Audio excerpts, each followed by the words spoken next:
Let me ask you something simple, but honest. Have you ever wondered why younger people sometimes pull away during hugs, keep a little distance on the couch, or crack open a window when you leave the room? It's a quiet discomfort, and most of the time no one says anything.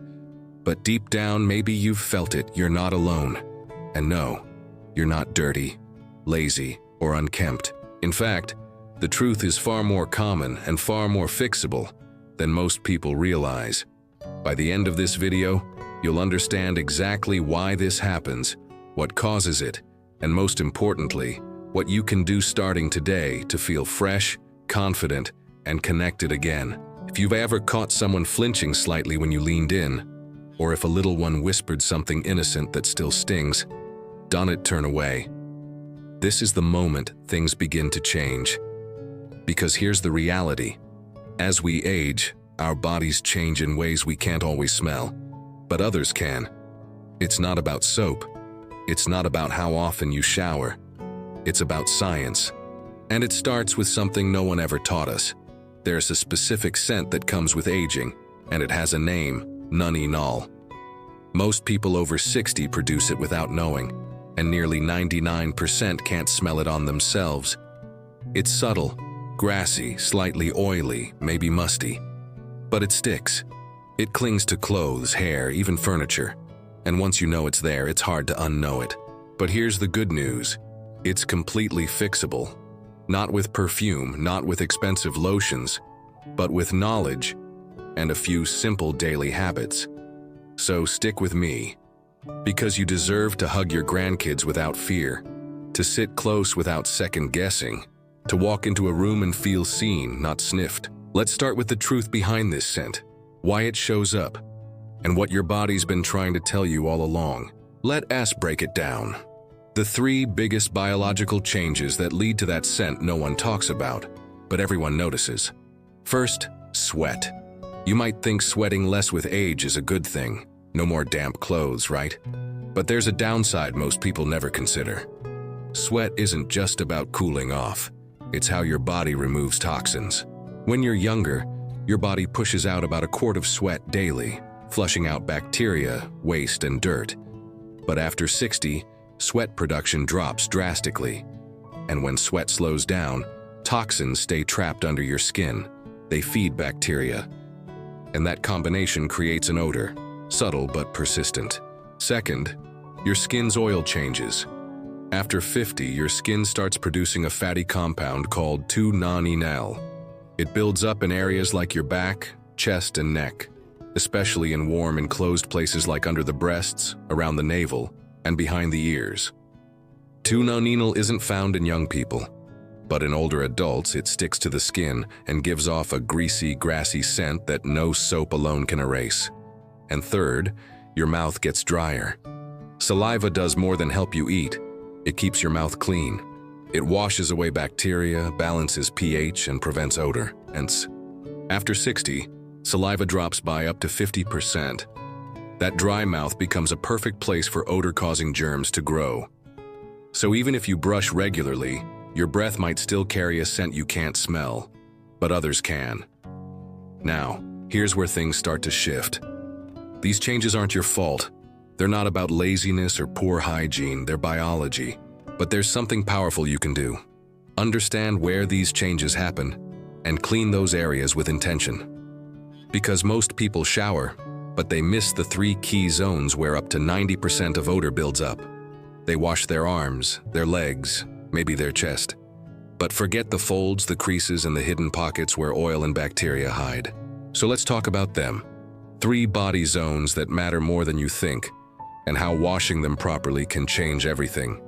Number 1, skin folds, behind the ears, under the arms, beneath the breasts, around the groin, behind the knees, inside the elbows. These areas trap sweat, oil, and dead skin. Oil, but they're also easy to overlook.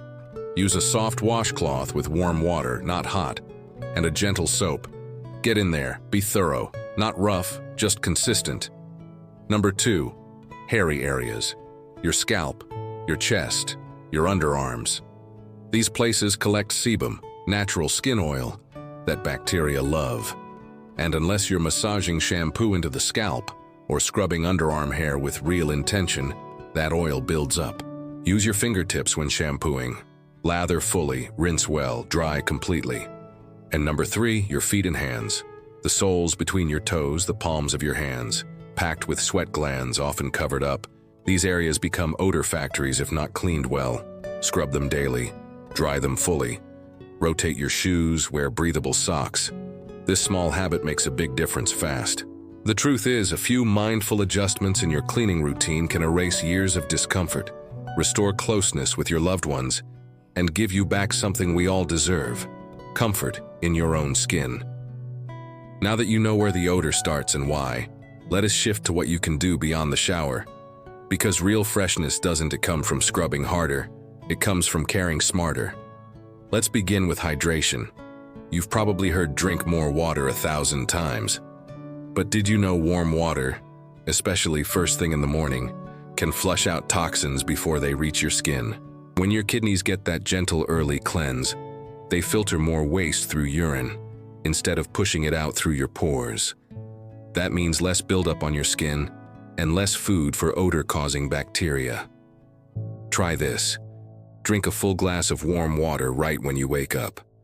Add another before lunch, one mid-afternoon, one before dinner, one after dinner, and one before bed. Just 6 glasses. Your skin will thank you. And no, coffee doesn't count. In fact, it dehydrates you. For every cup of coffee, drink an extra glass of water. Next, get moving. You don't need to jog or hit the gym. Just a simple 20-minute walk in mild sunlight can help more than you think. When you move, your body sweats lightly, which helps clear out trapped toxins. Sunlight also kills surface bacteria and boosts your mood. And the best times to walk?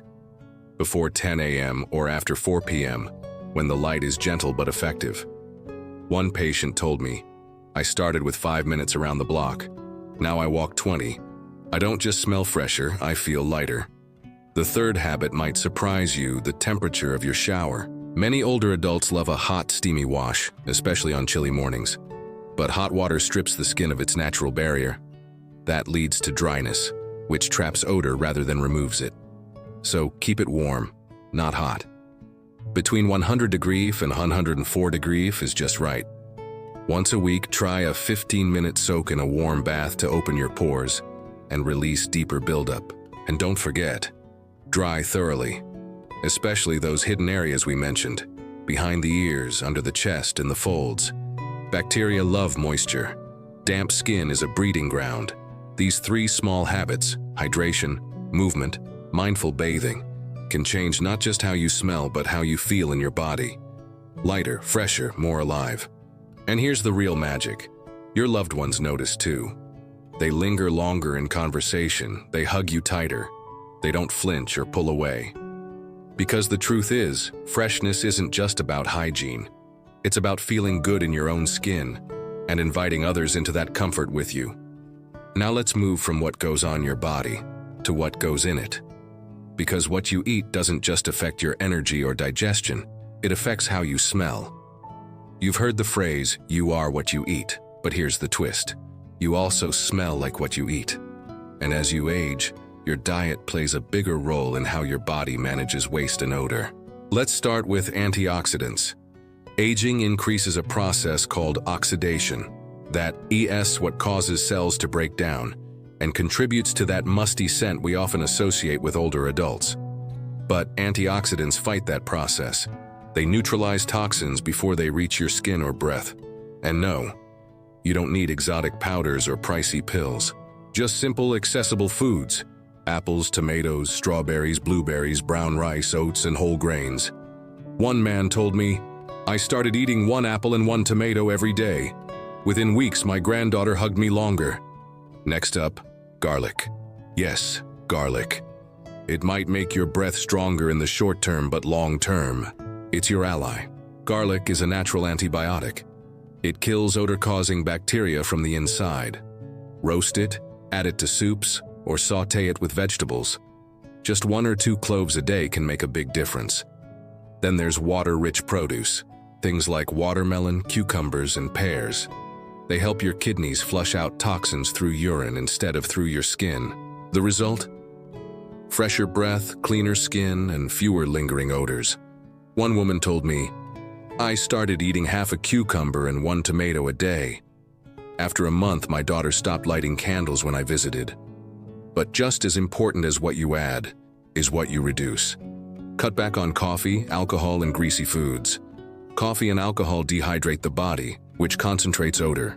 Fried or heavy meals slow digestion, which makes waste linger longer in the system and on your skin. Switch to herbal teas. Add fiber, beans, vegetables, whole grains. Start your day with oatmeal and fruit. It fuels your body and supports freshness. These food habits aren't just about smelling better. They're about feeling better. About waking up lighter, moving easier, being embraced without hesitation. Because what goes in eventually comes out, through your pores, your breath, your energy. And when your diet supports your body responds with clarity, vitality, and a scent that says, "I'm well." This isn't about vanity, it's about dignity. It's about choosing foods that respect your body and help you live fully, up close, without fear, without distance. Now let's talk about one of the most overlooked sources of odor, your mouth. Even if you shower daily, wear clean clothes, eat well, your mouth might still be giving you away. Because bad breath isn't always obvious to the person who has it. In fact, after 60, your ability to smell your own breath can decline. But others, they notice it instantly. The culprit? Dry mouth. As we age, saliva production drops, sometimes by half. And saliva isn't just about swallowing. It washes away food particles, controls harmful bacteria, and keeps your breath fresh. Without it, your mouth becomes a breeding ground for odor-causing germs. So what can you do? A simple 3-step daily routine can turn everything around. Step 1. Brush 3 times a day, not just morning and night, but also after lunch. Use a soft, bristled brush and fluoride toothpaste. Pay special attention to the back of your tongue and the gum line. That's where odor-causing bacteria love to hide. Step 2. Scrape your tongue every morning. This one habit can change everything. Your tongue holds up to 90% of the bacteria in your mouth. Brushing alone won't do it. You need a proper tongue scraper. They cost just a few dollars, but the impact is huge. Step 3. Chew sugar-free gum, especially after meals. Look for gum with xylitol. It boosts saliva, reduces bacteria, and helps neutralize odor. Keep a small pack in your pocket or purse. It's like a secret weapon for confidence. Bonus tips: sip warm water throughout the day. Stay hydrated. Avoid alcohol-based mouthwashes. They make dry mouth worse. Choose mild, alcohol-free rinses instead. And when brushing isn't possible, rinse your mouth after meals to remove food debris and freshen breath. These are small habits, but they add up to big results. You don't need fancy dental tools. You don't need to overbrush or scrub harshly. You just need consistency and care. And the reward? You can whisper to your grandkids again, lean in for a laugh, share a story without someone turning away. That's not just fresh breath, that's restored connection. Because every part of you deserves to feel clean, respected, and loved, even your breath. Let us wrap this up with one powerful truth. Smelling different as you age doesn't mean you've failed. It means your body has changed. And there is absolutely no shame in that. You're not dirty. You're not careless. You're human. And aging doesn't erase your dignity. It redefines it. We've covered a lot. How the body produces less sweat and more odor-causing oil. How dry mouth changes breath. How hidden folds trap bacteria. We've talked about how your diet, your habits, your environment, even your laundry routine all play a role. But at the heart of it, this isn't just about odor. It's about closeness. It's about not having to second-guess a hug, not pulling away from your grandchildren, not wondering if someone opened a window because of you. It's about peace of mind, connection, and being fully present with the people you love. And you don't need to overhaul your life to get there. A warm glass of water in the morning, a short walk in the sunlight, scrubbing the spots that matter, switching to cotton socks, eating foods that nourish, brushing your tongue, drying behind your ears. These are gentle acts, simple habits, but together they reclaim the freshness and confidence you thought you lost. You deserve to feel clean. You deserve to be close. You deserve to age with pride. Because the truth is, every stage of life brings its own kind of beauty. And this one? It's quieter, deeper, more intentional. And if you've made it this far, I want you to know, you're not alone. You are seen, you are valued, and you are growing into the best version of yourself. If this message felt like it understood you, helped you, or gave you hope, don't let it end here. Stick with us. We're building a space where aging is not something to hide, but something to honor, where you'll find stories, tips, and voices that truly get it. So stay connected, keep learning, and remember, your presence matters more than you know.